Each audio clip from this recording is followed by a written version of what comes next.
বিদেশ বা অন্য কোথাও সেখানে কিন্তু পাহাড় প্রমাণ যন্ত্রণা নিয়েই তারা ইউটিউবে লাইভ দেখছেন। অবশ্যই বাইরে থাকলে মনটা পড়ে থাকে শান্তিপুরেই। যে যে দেশেই থাকুন না কেন, সেই দেশ যে দেশের বাসিন্দা হন না কেন, বাইরে থাকলে তার সেই দেশেই কিন্তু মনটা পড়ে থাকে, সেই এলাকাতেই কিন্তু তার মনটা পড়ে থাকে।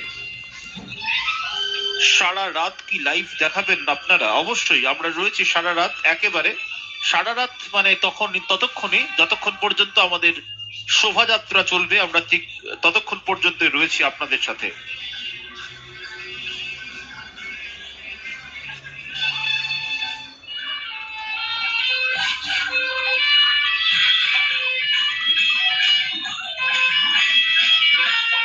এরপর কোন ক্লাব আছে এটা আমাদের পক্ষে বলা খুব মুশকিল। আসলে শহরের বিভিন্ন প্রান্ত থেকেই তো বারোয়ারি বা পুজো কমিটিগুলি তারা অংশ নেন, সুতরাং কারা কোন এলাকায় রয়েছেন আমরা বুঝতে পারছি না। আমাদের সম্প্রচার কেন্দ্রের সামনে দিয়ে যারা যেভাবে আসছেন, আমরা সেইভাবেই আপনাদের সামনে সেগুলো তুলে ধরবো।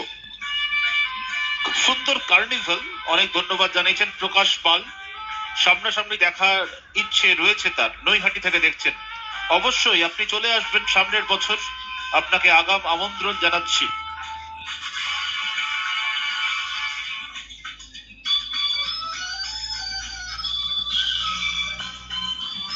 চন্দননগরের জগদ্ধাত্রী পুজোর মতন বলেছেন কৌশিক দাস।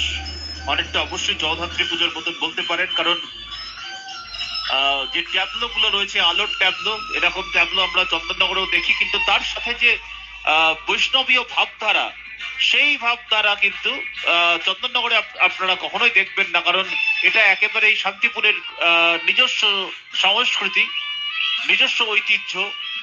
এই শান্তিপুরের রাস উৎসবের যারা পুরোধা ছিলেন, বড় গোস্বামী বাড়ি, তারা এবং অন্যান্যরা অসাধারণ একটা উপস্থাপনা। এর ফাঁকে বলছি, আপনারা নিচে দেখছেন স্যাক্সোফোন বাজাচ্ছেন যে যন্ত্রশিল্পী, চারিধারে জল, ওয়াটারফলের মধ্যে তিনি দাঁড়িয়ে রয়েছেন আর মানুষকে আনন্দ দিচ্ছেন স্যাক্সোফোনে।